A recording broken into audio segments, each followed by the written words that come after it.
We have a large armada, flotilla, call it whatever you want, heading toward Iran right now. The United States will attack Iran. Because why not? Iran is at its weakest moment in decades. It would be foolish for the Iranians not to expect an all-out attack from America and Israel.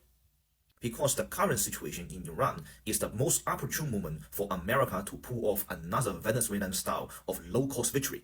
During the 12 Days War last year, almost half of the Iranian missile launchers has been wiped out, and the Iranian missile stockpile that is capable of hitting Israel is probably less than 600. The Iranian Air Force has only one squadron of F-14 that is capable of conducting basic forms of reconnaissance.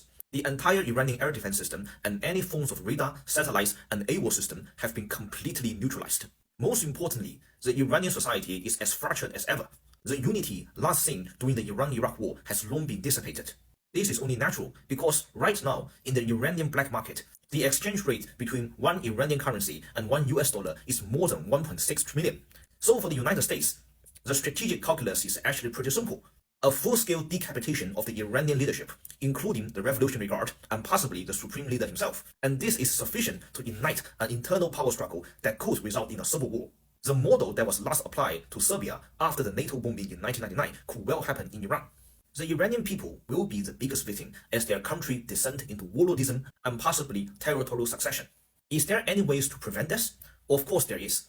The only method which Iran can survive today is like the North Vietnam in the 1960s. It must demonstrate the ability to suck in the Americans into a prolonged war of attrition in order to deter America that is unwilling to commit the ground forces. But is the Iranian leadership capable of rebuilding a social consensus in such short amounts of time?